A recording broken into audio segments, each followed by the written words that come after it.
Brandon Thurston from Wrestlenomics is up next, and we're going to follow Brandon with John Pollock from Post Wrestling. Thank you, and good afternoon, everyone. But we can't ignore the math, okay? We can't ignore the data. Go on Google Trends, type in your name, then type in mine. You're a straight line, I'm a pyramid. I like the very direct question on that. Television ratings, downward spiral. Buy rates, plummeting. The time is now to turn the math around.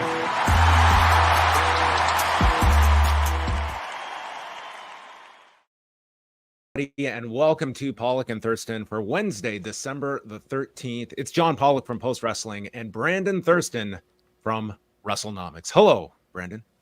Hello, John. And as I told you when we jumped on here, welcome back to Twitter. I made a return to the platform today. You know, I've actually been lurking more and more on Threads, and then today I felt really. Is there anything wrestling related going on Threads that much? You know what? There's a fair amount of activity of people that I'm following on Twitter that seem to be making the migration towards Threads, that are posting like individual, like not just copy and pasting between both platforms. It looks like there are some that are putting unique comments, threads on Threads. Yeah, if Threads had an API, I would just cross post everything from Twitter to Threads.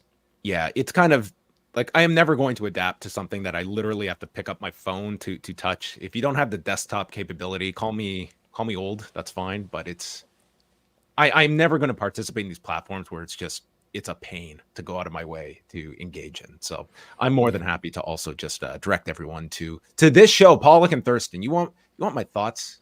That was just a sample today online, as I was to bring everyone into context. So, as we have seen for quite a while now, when Fightful will come out with various reports about producers on various matches, this has just been like commonplace. And I guess the story this week was the fact that Seth Rollins and CM Punk's segment on Raw did not have a producer listed to it that Fightful reported on. So Brian Gewirtz, who I like Brian, I've spoken to him in the past, and anyway, he responded to this story that was aggregated, that this is so stupid. When there's no physicality, there's no producer assigned to a segment. It's been that way forever. Doesn't mean there wasn't a writer working with talent. The bigger question, why is anyone within the company sharing scripts / rundowns with anyone outside of the company? So it came across my my desktop, and it's an aspect that kind of takes me to another subject that I have sort of like, it always has irked me, the fact that we watch so much wrestling product, whether it's good or bad. It comes with both. But you could watch a tremendous video package, a tremendous segment, a tremendous match, and you don't know all of the people that go into this beyond just your principal performers that you see on screen. So to get to Brian's criticism, I mean, he's looking at it more like, why would someone leak this information? And my argument would be, there are tons of nameless, faceless people in that company that work tirelessly on a weekly basis that I think would have no objection to their work being recognized. And I understand that's a larger issue in pro wrestling, but one that, without any kind of, we talk about the writer's strike that just went down. WWE's writers, not part of that. And these people receive no credit. So when a writer comes and goes in the company, they could be there for 20 years or 2 months. Odds are you're going to know very little in terms of the names that make up this writing list and any of the work that they were attached to. So when they are on the outs, and do we think that union writers, that's part of their union contract, is that they have to be credited? I think that's a major part of like negotiations. It's in terms of like where your positioning is in credits, what kind of title you're going to be attached to. And I mean, that's certainly something that, is not there on behalf of the broadcaster. That's there on the behalf of the writers. So they are recognized for their work.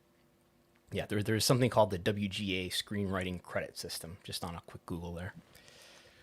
So anyway, it was just my thought on just where the wrestling system is. And instead of viewing this as a who's leaking this type of angle to take from it, maybe we could approach it from the side of, why do we not recognize more people that work on these shows? And it just seems to be, well, it's pro wrestling. We've never done it that way outside of, WCW famously having a credit rule at the end of their pay-per-views. But largely it's a uncredited industry that we watch all of this programming with.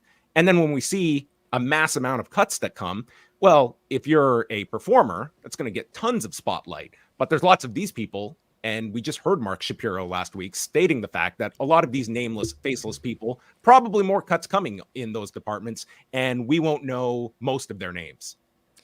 So when a lot of the response to this, by the way, is positive, including people who are in the business like Mark Henry and Matt Cardona approving of it. And I haven't even looked at any of the stuff, so this is all news to me. And a lot of random fans just being like, yeah. But so what's... Feel free to play devil's advocate, though. Sure. So what's the harm here, first of all? I think there's a second issue that he's getting to, maybe like, who's the rat? But what's the harm? Is it that people will watch the show and know sort of the inner workings, that takes away some of the mystique? I almost want to say, oh no, people are going to figure out pretty soon that this business is a work. Is it like, I've heard people complain about this, the spoilers that supposedly the dirt sheet writers report, which I don't know that they're reporting spoilers so much as I know Sean Rossap will report, here's the lineup of, and that is actually what he's referring to, what Brian Gewirtz is referring to here, the scripts and the rundowns. And I just feel it's a case of that the fact that the media and the wrestling companies that we cover, we're not always going to have the same objectives of what a report is. And yes, let's just throw a theoretical out there that this past Saturday had, okay, for instance, John Cena, who works on our site, he was in Bridgeport, Connecticut for NXT. He went by the WWE headquarters. Now, if he had spotted CM Punk there in the afternoon, and he texts me, hey, Pollock, I just saw CM Punk. He's 20 minutes away from Bridgeport. Maybe he's going to be on Deadline tonight. Now, I love John Cena, but would have to verify that. And not to toot my own horn, but I feel I could verify that with a couple of texts and confirmations. Is CM Punk scheduled for tonight? Let's say I get the okay, and I report CM Punk is in Bridgeport, expected to appear on Deadline tonight. I have no doubt. I think that's newsworthy. I have no doubt I would get tons of, you ruined this surprise. However, WWE took it on their behalf to the same channels that they will criticize for spoilers, they will actively utilize when they want to get the word out to benefit the hype and last minute buzz for their show, which they did Saturday, noting that CM Punk is in Bridgeport and doing a tweet back and forth with Shawn Michaels, inviting him to the show. And no one cries spoiler on behalf of the company because that's the direction now they are pointing you in. So we're very selective when it comes to this criticism, when it's media disseminating a message versus the company actively promoting something because they know it has a value to promotion versus a surprise. And I think what you're describing there with like a CM Punk case would be an exceptional case in terms of I might come across it not knowing that that I'm about to see something that's a spoiler.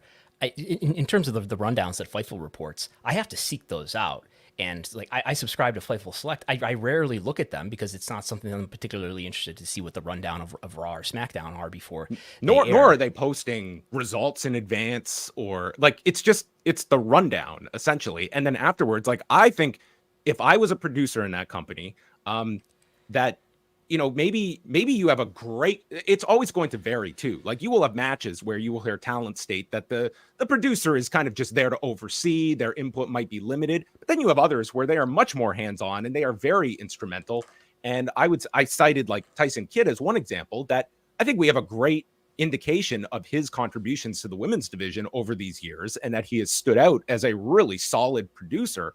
And I would not be looking at these reports as a negative. Instead, here is some idea of credit I have that there's no spotlight I'm getting from in my company, but outside of it, I mean, that is a bit of attention that you do have for yourself and just acknowledgement of your work. And to your point, the reason why anybody even recognizes the name Tyson Kidd in the first place is because he was a wrestler on television for many years, as opposed to a lot of the road agents or match producers are former wrestlers, but a lot of the people who are producing the video, and who are setting up the stage, nobody knows their names. They're people who, a lot of people were laid off over the last several months, both in September and then a few weeks ago again, and that did include some production cuts. Yeah. So I'm not asking for like sweeping changes that we know, like the gaffer on Raw on Monday nights. However, that said, Like it strikes me like I've loved the Shinsuke Nakamura videos that they have done. I think it has rehabilitated him in a grand sense. And I personally, I could not tell you who is responsible for these videos, who is editing these videos, where the idea came from, and like how many WWE video packages does that apply to? How many original WWE documentaries that you've watched that, wow, they did a really great job? Well, who was involved in that? It's very rare that you have like a Giancarlo, for instance, and his work with GCW and now AEW that like stands out as someone that you maybe have an eye for towards his work. But it's few and far between that a writer is cited for their work, unless a wrestler goes out of his way, like a Chris Jericho mentioning Jimmy Jacobs with their work in WWE together. Like you don't hear about the writers. Like just last week, I was on the call with Shawn Michaels, and he stated one of the big reasons they've been able to attract this younger audience. We have a lot of younger writers on our staff. But again, I would imagine the vast majority of people out there have no idea the identities of these people that have turned NXT around over this past year. Yeah, and if we can get to the other part of Brian Gewirtz's point, he said the bigger question is, why is anyone within the company sharing scripts / rundowns with anyone outside the company? So is that just about like people who work for the company are being disloyal by sharing information with reporters? Is that the think point? that's how Brian Gewirtz is couching it, that it's like this act of going against the company, leaking confidential documents. I would just say, and listen, I'm not pointing fingers at whoever is sharing this. I mean, I'm not reporting on these, and I'm not going to like guess, but my larger point would be, what percentage of the people that have access to these documents have zero credit is acknowledged for them, like writers, producers, like all of these people that have no acknowledgement. I think it's only natural that people want to have knowledge of their work. And especially if you are in the production side of things and you hear a Mark Shapiro stating like, we are coming to slash this department. I mean, these people have to realize like, I might need a job, and no one knows me from Adam based on the fact that I'm just an anonymous production worker that might do the Nakamura video editor, okay? If he got cut tomorrow, we probably wouldn't know his name, and this guy would have to probably pitch himself to an AEW or an Impact, and hopefully would have enough credibility or work resume that would. But nobody could identify this as like this great work of this editing team, for instance. As Mark Shapiro said a couple of weeks ago, I think we played the clip here on this show. Despite what the production chiefs at WWE and UFC are telling him, he believes that there's more cuts that can be made. He didn't specify people, but I think of course, he's not going to specify people, even if he does really mean people. He did mention cameras and tape machines, but I'm thinking he means people as part of that expense that he thinks can be cut. So anyway, those are my thoughts. Are you pro credit rolls at the end of wrestling shows, Brandon? Do you think that would actually upset? Like, would that be a drastic change to have some implementation where there is acknowledgement, or there is kind of like writers attached to like a great scene, for instance? I guess I'm thinking about where that would be. I guess it would be at the end of the show, and we can all remember like the old WCW pay-per-views that would roll the credits, right, and you'd see Virgil Runnels as the director, or whatever. I guess it's a question of where to put it on a show that is traditionally so tight for time. And you would have outrage from the usual suspects that would be, oh my God, like, why don't we? It would be exactly my God, why don't we just tell everybody it's a work? Change. But it's like, how can we argue on one side, WWE, we deserve an Emmy, and then on the other side, like, what are the basic core functions of being a program that, again, if your writers were unionized, it would be a much different system, I feel.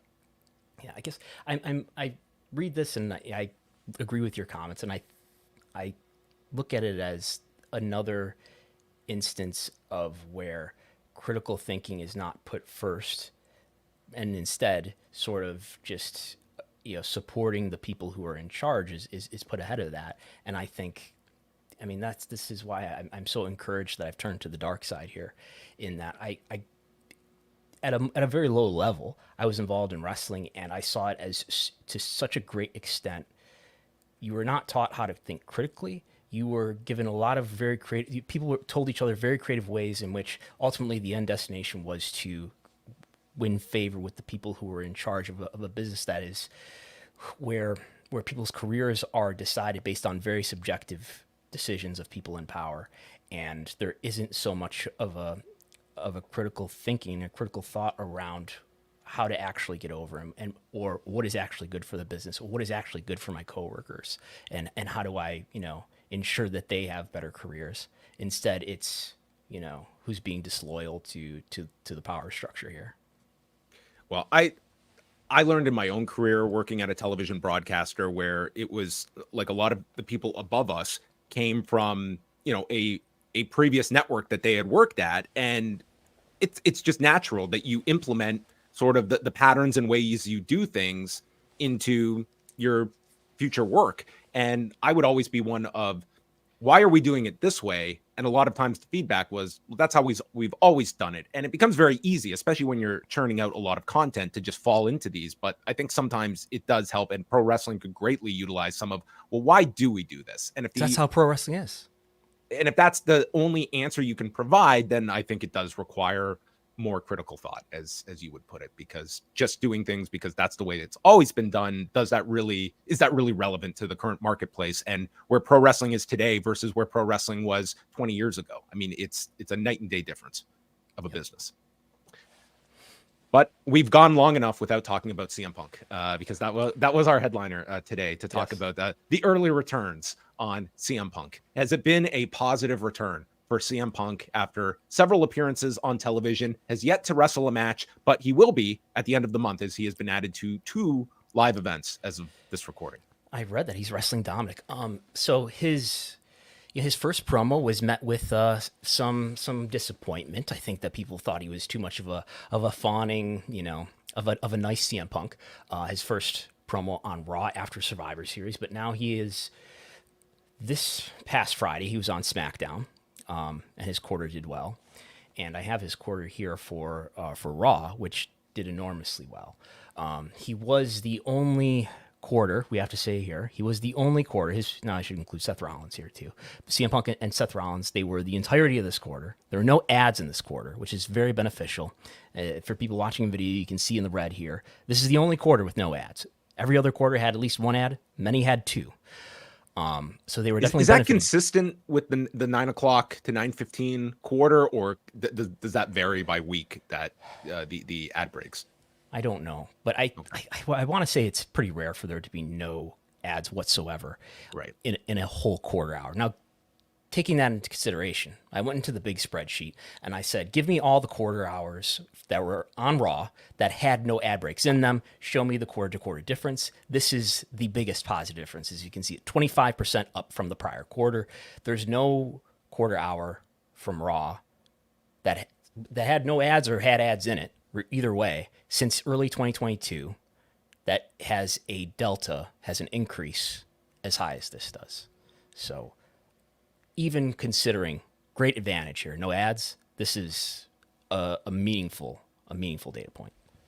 When I saw your line graph, I mean, it just looked like I imagined it would be Phil Brooks' screensaver for at least the next couple of months, because look at this this triangle here at the top here. So this was the peak in viewership and the 18 to 49 by a significant margin, 1,881,000 viewers, as Brandon mentioned, a 25% increase from the prior quarter, and doing what is at 814,000 in the demo. So this was over 600,000 viewers above the main event in the third hour as well. This was the peak segment on Raw. It was an excellently received segment on top of that, and comes after his appearance on Friday Night SmackDown, which was also the peak audience and quarter. But this was, I would say, so far his most impressive performance to date, because this was not like this was 2 nights after the Survivor Series. This is several appearances in, and it was viewed, with the hook of him deciding what brand he's going to sign with. Maybe the strongest argument for the brand split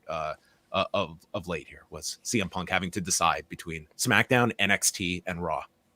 Yeah, I look at especially this quarter hour from Raw, and as you mentioned, it's such a high peak above everything surrounding it. I do wonder, and I've seen other instances that made me think the same thing over the last several months, that I wonder if a lot of the increase in viewership here, and remember, we're still looking at live same day, right? I mean, we're not even a few days removed from the event happening, but still everything that this measurement is live same day. So anything probably before like 3 a.m. gets counted in here. I wonder if it's a lot of people who are hearing the feedback and are going back to their DVRs and checking it out and then just not watching the rest of the show because it's such a huge difference over what's before and what's after. And this clearly an argument for when two people do a face-to-face with no words, that 30 camera cuts are perfectly acceptable. I heard you counted that, right? That's what that was. That was during this in-ring promo? This is when 30? Seth enters the ring and they just go face-to-face and they're just staring a hole into one another. I'm watching this and I was like, it was jarring to me. And I'm just watching this. I was like, how many cuts are there? And guess what? I have a lot of time on my hands when I'm watching Raw. So I went back. There were 30 camera cuts during this face-to-face before Seth or Punk said a word to one another. Yeah. I don't know how often that happens in promos, right? Like, obviously, we know the tradition for matches is every time there's impact, the camera switches. And I've heard people say that it's been less so. I would be curious to go back 20 years or so to the famous Hogan Rock segment that they had and see if it was a similar, cut trigger happy finger. You know what I've considered doing, and it would take a lot of work to do, because I'd have to like download video and gigabytes upon gigabytes of video, but to give me a few episodes of Raw from, I don't know, each year or something like that, so we can use a sample and extrapolate. And then I'm not going to do it manually, but in an automated fashion. I have looked into this. There are tools where you can, it's called scene change detection or something like that, where you could count the number of times that the camera changed and to see what the normal was, what the norm was over time and where this really peaked and increased and whether it's any different today. Yeah, I just completely intuitively, I feel like the introduction of the Shield and all of their attacks was just the explosion. That's when I feel I noticed them the most, was just any point of impact we suddenly were cutting. But yes, a very worthwhile project, Brandon, that I would look forward to if you ever decided to go into that. But Punk has been added for December 26th, which is the show at Madison Square Garden, and December 30th at his old stomping grounds, the Kia Forum. With both shows, he has advertised against Dominic Mysterio. We'll see if he has added to any more shows during that post-Christmas tour. I mean, of course, these shows are booked months out, but I feel they could have come back a month after the Survivor Series in Chicago with Punk in a big match, and I think they would have drawn really well 5 weeks after Survivor Series. But of course, when these buildings are being booked, I don't think CM Punk was expected to be on these shows. Yeah, didn't you guys mention this? Suggest this as a match, Dom versus CM Punk on a recent Rewind a Raw? Well, they did the brief tease of the two just interacting, and I thought this was a perfect opponent. These are going to have mega heat in these matches, and it's a safe opponent for Punk to just go in. It's not like you're giving away everything, but I think this is a great opponent for these returns for Punk on these shows, and I am certain that both the LA and New York shows are going to see a bump here as CM Punk adds to his WWE portfolio. But you have to assess this overall, that this has been as strong a 3 weeks as you could envision of a CM Punk return to the WWE and where things stand, and that this guy appears to be on the precipice of getting a major match at WrestleMania with Seth Rollins at the end of it. Yeah, I would say it's going pretty well so far. I watched the Seth Rollins segment, and I did feel when CM Punk is on TV, it feels, I don't know, it feels more important, or it feels more real, I guess, in a way that, in the nearly 10 years in between, WWE has not felt so real. It feels relevant and something serious and real is happening. Do you feel that of all the kind of negative baggage he was carrying after the exit from AEW, does that feel like it's been shed at this point? This is just it's a very short-term memory that the audience. This guy could self-destruct at any time. I still think. Listen, I don't think at all I think people would be very naive to just think oh, this guy, he's home, and this is going to be just a merry walk in the park. That this could go at any time, but it does feel that the audience has, it does feel like he has shed a lot of that. That has been bagging him for the last year and a half since the press conference. Well, he's a lot less leverage here, right? In a much bigger company. So there's advantages, I think, for WWE if you're going to handle somebody who's difficult and who's prone to conflict. I think being a bigger, more powerful company in terms of revenue by multiples than AEW is a big advantage there. Yeah, and Fightful did report that he was at the Performance Center on Tuesday. He did not appear on NXT, but I did hear that yes, he was there and seemed to be open to anyone coming up asking questions. Like he's being he's on his best behavior and he's being a good soldier, and he is, I think, definitely endearing himself to the locker room. And as much as people looked at, man, how are people going to respond? I think there's a ton of people, especially at that NXT level, that probably look at Punk as like this huge star that they grew up watching, that is here, that they probably have a very strong opinion of, as opposed to kind of a negative viewpoint. And that's consistent with things I've heard about how he was in AEW in terms of wanting to help younger wrestlers, wanting to give people advice. I'd heard that he was somebody who stuck around, say his segment was on early, he stuck around through the whole show and watched it all and would talk to people afterwards. So that seems like something that he wants to do in terms of helping people who are coming up. Well, this week we also had the maybe rather anticlimactic end, or at least the pending end to the lawsuit between WWE and MLW. And that's going to allow us to bring in our very special guest from MMA Payout. Pleasure to welcome Jason Cruz to the show. Jason, how are you today? I'm doing great. How are you guys doing? We're doing great. Thanks a lot for joining us. Both Brandon and I, fans of your work, and we wanted to have you on because all of a sudden this WWE MLW lawsuit, we're not getting into discovery. We're not going to a trial. Just all of a sudden this drops on Monday that the sides appear to have reached a settlement, and within 30 days they'll be filing their papers. And it just seems like this is going to be a clean exit from WWE, having to essentially have the roof of or the hood of the car opened up and see what's going on inside. Well, I definitely think it's a great result for MLW, simply because, in my opinion, I didn't think that they had a great case going into this lawsuit. It was, if you recall, that the judge allowed MLW to amend its complaint to add more context to the lawsuit, which basically means we're going to dismiss this thing unless you have more meat to the lawsuit. So they did. It survived the motion to dismiss from the WWE. And MLW can go on and live without having to worry about getting crushed by the WWE in court. And do you have a sense of how common that is for a case to get dismissed, but for the judge to allow the plaintiff to amend in a case like this? Yeah, it happens. It happens a lot, and I get the sense, a couple reasons, that perhaps WWE didn't think that MLW had a strong case, and one of the reasons is that it remained in the U.S. District Court in Northern California. Now, as you guys know, from whenever WWE gets sued and it gets tense, they move it to Connecticut, where they are where it's the home base. And usually WWE is allowed to do those things because if they're being sued, they can go ahead and move their case to where their closest their central business is. So secondly, as a matter of context, when filing lawsuits, the court will allow the plaintiff filing the lawsuit every opportunity to get its say in court, essentially. And so they can amend the law. They can suggest that they amend the lawsuit basically by just saying, hey, listen, the court would just say, hey, listen, we don't think you have a strong case here. Now, if you bring something else, we can entertain it and the defendants can defend it.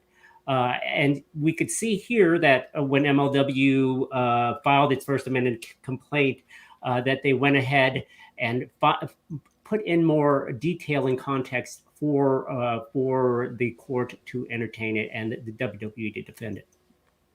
Going through the case, like, where did you see MLW? Like, what was the strength of their argument, if you believe that there was one? Well, it wasn't an antitrust. It wasn't the antitrust claim, to be honest with you. I think they did have a strong case with the intentional interference with the prospective businesses. I think that their allegations related to how Vince McMahon and WWE went behind the scenes to get them off of Vice. The decision not to include them on the Peacock network. I think those were strong allegations against WWE. Did they give rise to antitrust implications as far as destroying other people within the market? I don't know if any of those things would give rise to being anti-competitive. Now, definitely they can have a monopoly and be a strong market, a strong market share, but you'd have to prove, MLW would have to prove more than what they had brought as far as, hey, they did this to everybody. WWE had so much bandwidth that they shut everybody off of television or streaming platforms. And I think that's what one of the WWE's central arguments was, is like, hey, we're not taking you off of TV. We're not taking you off of any of these larger platforms. We're just, we just have the contacts and you don't.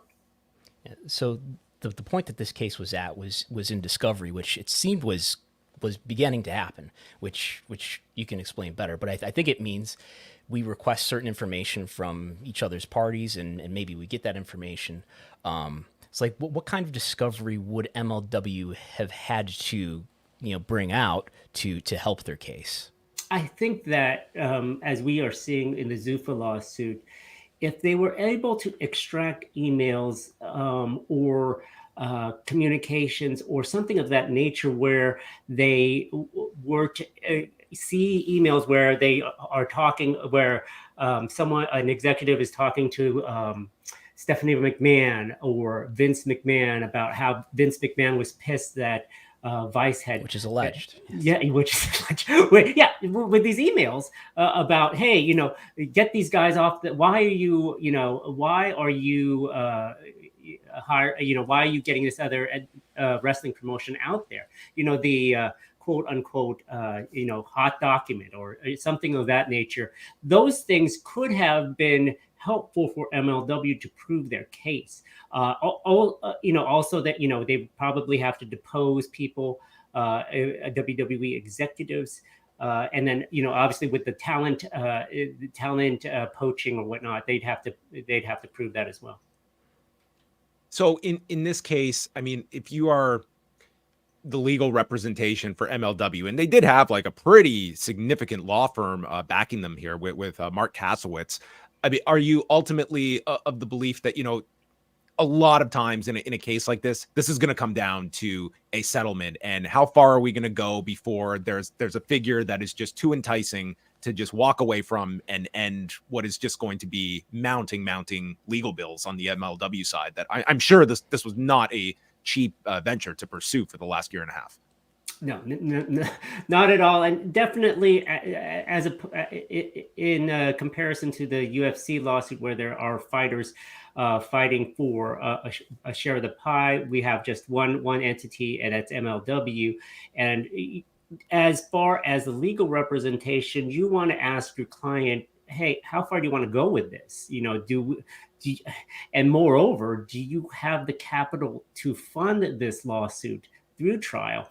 I don't know what the structure is. Usually in these plaintiffs' lawsuits, they are, as they say in the craps terms, on the come. Just when you get paid, you have to when you settle or get the verdict, you get paid. So I'm not sure if MLW was just paying them monthly or whatnot, but definitely it's something, especially for MLW. More than I that it's a smaller entity. I don't know how much of a legal budget they have, but a year and a half in.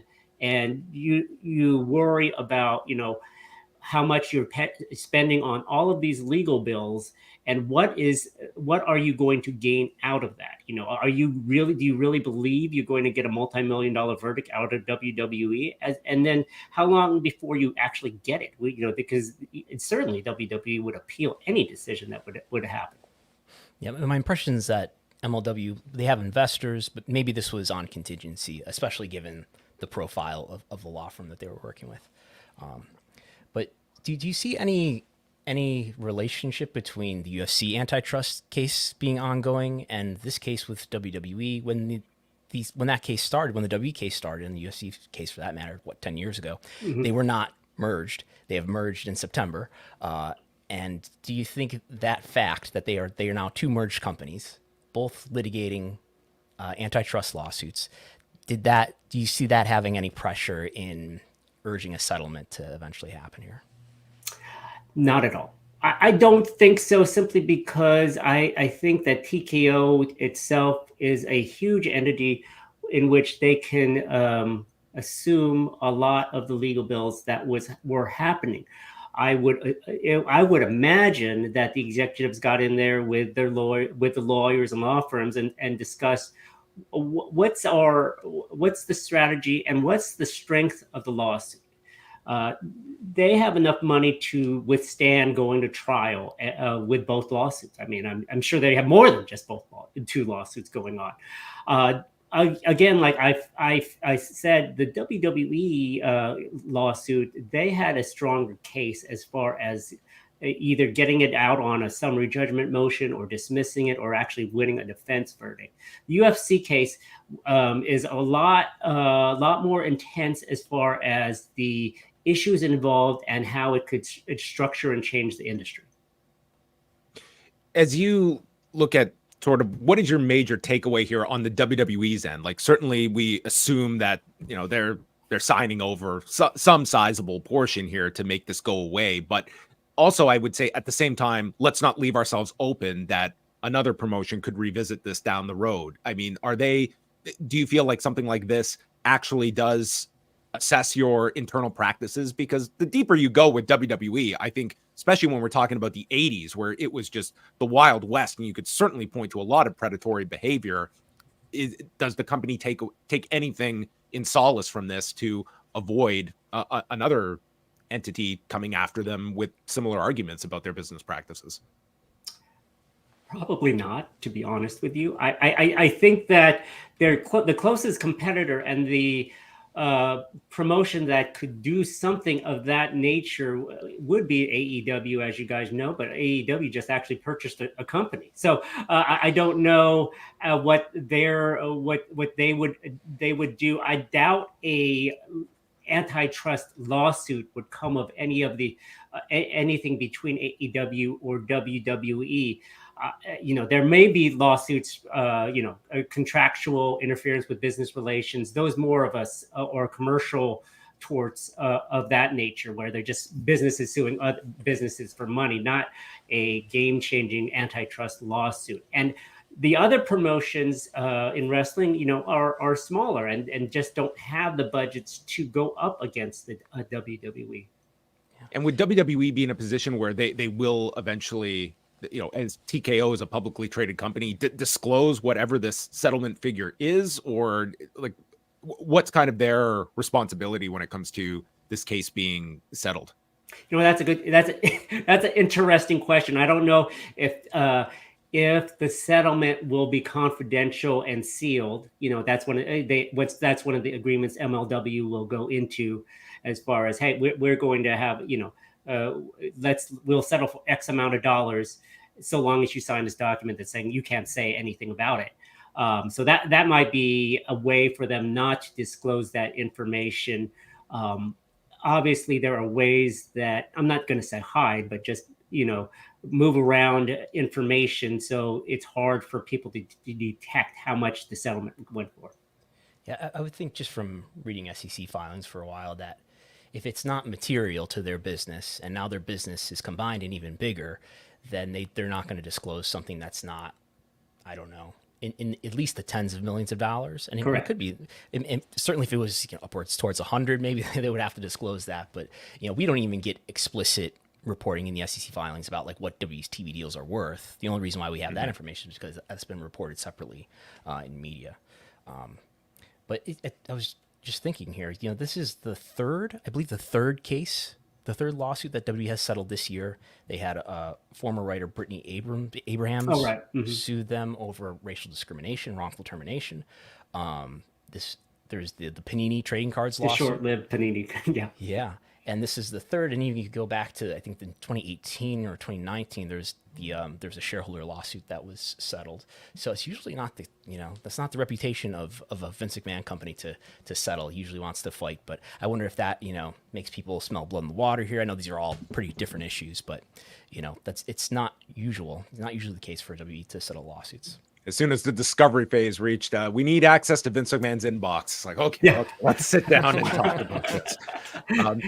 We also wanted to chat a bit about the status and kind of your analysis of where we are regarding the UFC antitrust suit. And I mean, I don't think any of us could have remembered in 2014 the idea that we would still be talking about this in 2023. We're almost exactly 9 years from the suit being filed. But I mean, is this one that, I mean, are you of the belief that this will reach a trial now that we have a date in April, or do you sense that at the end of the day, there is going to be that pressure point that is reached where finally they are just going to avoid a trial?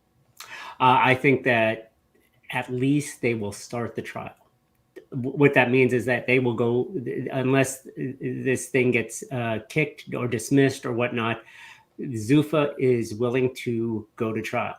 Now, we've seen some filings happen throughout last couple of days. Zuffa has filed to exclude plaintiffs' key experts, 3 of them to be specific, and included a new expert of themselves. This is now it's getting kind of interesting. They included a new expert, which you probably cannot do. And they included his declaration, like there was like 30 exhibits attached in a motion, and his declaration was number 29. So there you go. Now we're getting into the dirty, sneaky tactics here. I am very positive that this will go to at least the start of a trial. Whether it happens in April, it's still up in the air. Probably shall happen at that point. April 8th, I think, is the specific date, but you never know with courts as far as if they're exactly going to start on that particular date. But it does look like we are moving toward there. Now, the other thing that's happening is that summary judgment motion has been filed by Zuffa, again, kind of a renewal. It doesn't sound like Judge Boulware will dismiss the case. So we're full speed ahead. Yeah, I don't know this case as well as you two guys do, but I did see that there were text messages that were released as part of this lawsuit recently, including Lorenzo Fertitta saying, "We got to keep these effers oxygen till they tap out. We have sacrificed too much to let anyone get traction now." And Dana White responding, "I agree. You are," and is the letter U and the letter R, 100% correct, and I love it, all caps. So There's a lot of salacious emails and texts that have come out. The question will be, will any of this see the light of day in court? Because a lot of this information that will be submitted will be objected to by Zuffa as far as how, what evidentiary rule, and now we're getting really into the legal weeds about this, what evidentiary rule will allow it to come into court? Is that prejudicial, more prejudicial than probative evidence there? I mean, with Lorenzo Fertitta texting that, is that, was he really is saying we are suppressing the market competition at this point, or were they just happy that they beat a guy or made a guy sign a contract or beat out another promotion? I'm really curious to see, like, especially, and this would only happen, I think, if we actually got to the trial phase of whether this does become sort of a mainstream sports story. Like, you will see like some attention here or there, but I mean, even in the MMA space, as you see, Jason, like it's covered in certain outlets, but not prevalent. It's like, to my knowledge, I don't think Dana White has ever had this suit brought up to him. Certainly not since these recent revelations and such. And like, is there a real galvanizing effort towards fighters being underpaid and this becoming sort of a national story in that sense? Or if this is something that is going to kind of just be quiet and people are not going to get lost in the weeds of the details of how these fighters earn or do not earn a living? it speaks to media in general, simply because that the MMA media need access to fighters and to the stories. Now, if you talk about a story that could put the UFC in bad light, they may not come back to you, and might not be on their press release list. To be honest with you, but definitely if this goes to trial and we get testimony and it goes to verdict. You definitely would have to see at least some sort of recognition of this lawsuit happening. I guess to just try and assume like the UFC's stance, and I feel this would be kind of Dana White's big, trumpeting cry would just be the sense of like, this is America where I built this business, and this is about building our business up. And if the competitors can't stand with us, then they fall. This is America. We're the biggest win. I mean, that's going to be the argument in the sense that, yeah, we're building our company up. And yeah, if the competitors, it's on them to reach our level. I think that's going to be kind of Dana will sway, I think, a significant amount of the public, because this is a very unique industry where we see a lot of fans that side with the company over the fighters. And that's very unique to other sports, but it's one that like Dana White is their Pied Piper that they stand behind, and he's like this cult of personality to them. It's brand loyalty. It's brand loyalty. Dana White is the UFC brand, not the fighters. That's what Zuffa wants you to be indoctrinated about. It's like, it's not about the fighters. It's about Dana White working all hours of the night, bringing the fights to the fans and investing their own money. There's going to be a lot of a testimony about how they were broke. They were on the cusp of bankruptcy and selling, and they went ahead and put in their own money yet again to prop up the business. And that's going to be one of their talking points when they go to trial. It's hilarious because this week we're actually doing a retrospective look at the first season of The Ultimate Fighter. And the speech everyone remembers is Dana White addressing all the fighters. Do you want to be an effing fighter? And the premise of that speech is the fighters, many of them were there under the belief that they wouldn't have to fight until the finale. And then they are told, no, we're doing fights in the gym that will be exhibition bouts, and no one is being paid for these fights. And these guys are like, we're fighting for free. Like, that famous speech is all on the premise of these fighters actually showing some like resistance to this practice that the UFC, and it was Dana's speech of essentially, we've put all this money into this. This is a great opportunity for you. How dare you expect to be paid for these fights? But that was the premise of like one of the key moments of that first Ultimate Fighter season. And everyone knows how that season went for the company. Yeah, it put them on the map. So anyway, we Brandon, any further thoughts on where this case is going and sort of the challenges ahead? Yeah, just one more. Did you have any opinion about why this case apparently hasn't affected the TKO stock very much, or Endeavor's stock, I guess, for that matter, since before the merger? TKO stock has been down in the last few months, but that's, I think, mainly reacting to the SmackDown deal coming in lower than was baked in, and Vince McMahon selling some shares, and maybe a little bit of worry about the PFL deal with Saudi Arabia. But apparently, the stock market doesn't view the antitrust lawsuit as a big deal. So I was wondering if you have any thoughts about that. Yeah, I think it goes to the fact that this isn't covered too much. That people don't believe that even if we go to a trial, that Zuffa has gone ahead and said that they're going to appeal this verdict or this ruling. This verdict, no matter what. So, obviously, if a jury comes out with a huge verdict, I'm sure it'll affect the stock price momentarily. But Zuffa seems to be confident either way that they're going to push this to an appeal and get the result that they want. Now, obviously, that might not happen. That it might lead to a settlement, but at this point, I don't think that the stock is going to be affected at any point.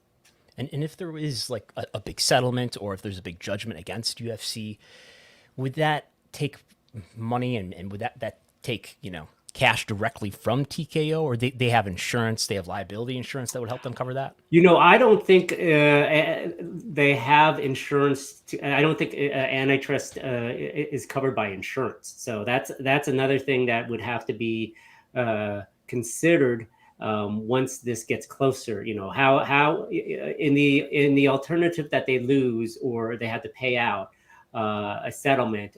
How would where would that money come from? I'm sure that the UFC could do whatever, has the money, could borrow it, whatever it may be. But yeah, I don't think insurance would come into play here. Sure. Okay, Johnny, have anything else? No, as I am in the midst of handling two children. But did you have to break up a fight? No fights, just a bathroom break. But nonetheless, Jason, we do want to give you a chance to let all of our viewers out there know where they can follow your work over at MMA Payout and anything else you have coming up. Oh yeah, but by the way, I wore my War Games shirt just because I wanted to be. Yeah, so here you go. There it is. WWE War Games. Yeah, I think this is the first. Over as the official merchandise for the upcoming trial if they make it in April. Yes. Yeah, so you can follow me. Once again, thank you very much for having me. MMApayout.com is the website. YouTube, I do breakdowns of these suits on the legal submission, but it's YouTube Jason Cruz. And follow me on Twitter, MMA Payout, or Dilettante, DILLETAUNT. And by the way, the book. If you go to Amazon, the book Mixed Martial Arts and the Law, by the way, if you want a copy as a stocking stuffer. There you go. Disputes, Suits, and Legal Issues by Jason Cruz. So definitely worth picking up. This was great, Jason. I'm sure we will be hitting you up again down the road because always legal drama between MMA and professional wrestling. And this was a great synopsis of everything going on. Awesome. Thank you very much, guys. Have a great one. Thanks, all right. Jason. Thanks a lot, Jason. Jason Cruz, everybody. You can follow him over at MMApayout.com. Are we going to do a road trip to Las Vegas if they go to trial, Brandon? Will that be How long would the trial be for? Who knows? I mean, I wouldn't be opposed to that. Could be a solid 10 days, potentially. Yeah. This could be our version of Vince McMahon's 94 steroid distribution trial. Right. I don't see Dana White wearing a neck brace, though. Probably not. I don't think. The guy wouldn't wear a mask to show weakness. I don't think he's going to wear a neck brace, but maybe he'll get advice from his now coworker. We have a few questions to get to. If you want to sneak in a question, you're welcome to. This was sent in earlier from Andy. Thank you for the super chat. Would Raw to Warner Brothers Discovery boost AEW the way that they did The Ultimate Fighter? From Raw to WBD, I don't know if Raw is necessarily in need of boosting. I think they'd be... Well, I think what he means is would Raw being a more popular show than any of AEW's shows has higher viewership, would that being on the same networks as AEW, would that help AEW? Right. I understand what that means. I think that would be part of a media executive argument about why buying rights to Raw would be a good idea, is because it would have a synergistic value of putting more wrestling on the TNT and TBS networks, and they may feed off of each other. Is that a real thing? Maybe, I don't know. I could see the argument for let's put all the wrestling on one network. That's kind of what ESPN is in terms of MMA, with having both UFC and PFL. Some of the WWE is going to be on USA Network because SmackDown already bought, or because USA already bought rights to SmackDown. So we'll see what happens. We might have to go to Vegas for 6 weeks. 6 weeks. Wow. Yeah, so that would be a commitment on our part. Okay. There you go. Brandon and I would have to hit the tables to afford the extra 4 weeks probably at that point. Yes. I mean, as you've brought this up many times, and I think a lot of people are looking at Raw. To me, is the rights are in the air. I think the idea of Raw going elsewhere is a very viable outcome. But if we do look at the option of USA being an active bidder in the Raw rights, and they are able to make such an offer to retain those rights, I think it does bring us right back to the question of, did they miss out not being more active when it came to the acquisition of WWE? Now, NXT are leaving USA, but when you're dedicating it's like we want to be in for 2 nights of the week of 5 hours of primetime WWE wrestling, but the ownership side is that's too much involvement for our blood. I think that may have just come down to Comcast / NBC Universal not wanting to be associated, being willing to be associated with wrestling enough to be a major broadcaster of it, but not wanting to have that brand be one of its very own. That is my best guess about why they did not buy WWE. It looks like, in my view, looking at the filings where the suitors are anonymized, that they made a bid, and it's the lowest bid that we have a record of in that filing. It was a $76 per share bid when everybody else was in the 80s and 90s. So yeah, I mean but it does. I mean, you have Peacock as well. They have the streaming rights. They have SmackDown, but Raw could end up somewhere else still. Tony Khan held a media call on Tuesday to promote Ring of Honor's Final Battle event. And we're going to hear from Tony Khan because he was asked about the reports, which House of Wrestling reported first, that CW representatives had spoken with Tony Khan in Los Angeles last year. And here is Tony Khan's answer regarding ROH's television rights and whether or not they had talks with CW. I think CW's great network, and we did have a visit. Dennis visited us at the Forum last year, and it was great. And I have a lot of respect for Dennis Miller and the CW folks. And I think the timing for us wasn't necessarily right, but I think there's a lot of great interested people in the marketplace in both AEW and ROH. And I think there was Tony Khan. Yes, he's talking about Dennis Miller, not the comedian. Yeah, I think everyone was naturally going towards a former Raw guest host, Dennis Miller. But yes, former Monday Night Football commentator. No, the president of the CW is Dennis Miller, different Dennis Miller. But yeah, he was talking about the value that Ring of Honor might have. Not only he did confirm that I don't know if he confirmed that they negotiated, but he met and spoke with. Yeah, we had a visit. Yeah, with Dennis Miller when they were in LA.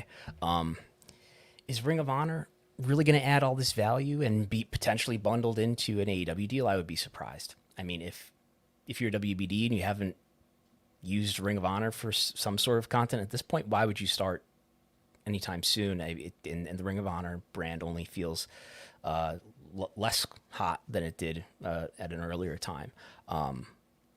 So I wouldn't expect it, but maybe it's something that can contribute to the library. I think that's maybe the likeliest place for it to be.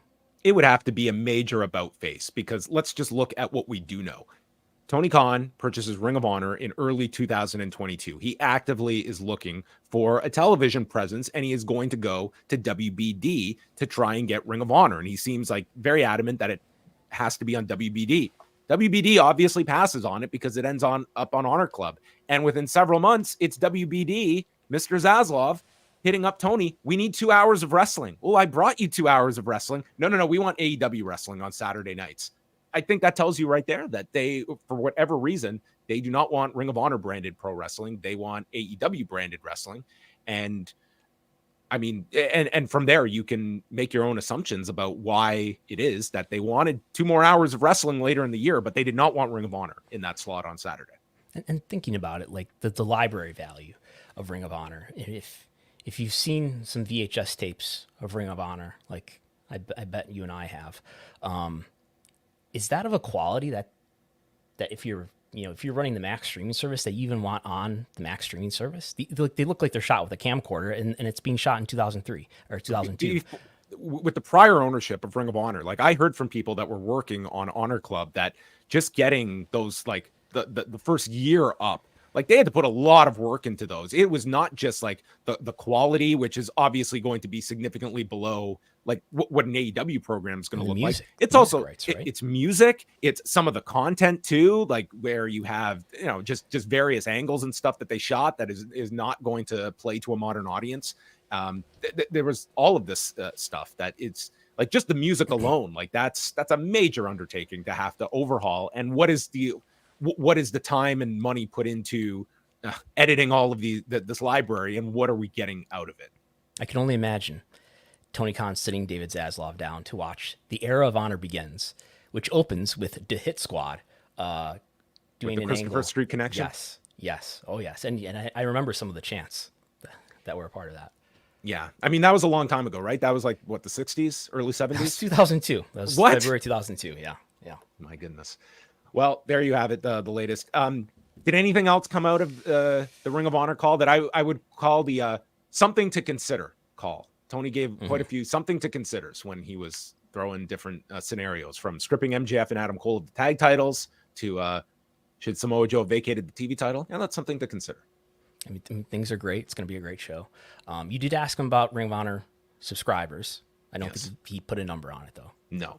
It seemed that on Friday's show, they are making this exclusive on Honor Club. It's not a pay-per-view. And I asked as well about whether this is kind of, are you crossing a line where you can't go back at this point to pay-per-view?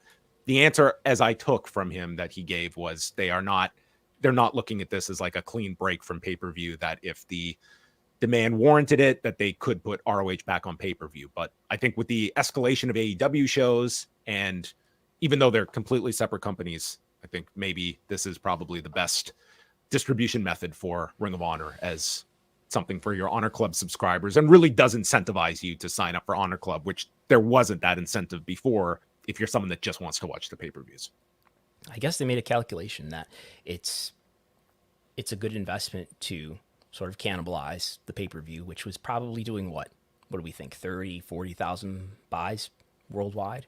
And it's whatever revenue that would generate without breaking out a calculator it's worth it to try to redirect that consumer activity into subscribers that may recur for more than 1 month. All right. And one other note that was coming out today, the Mark Kerr film that Dwayne Johnson was linked to.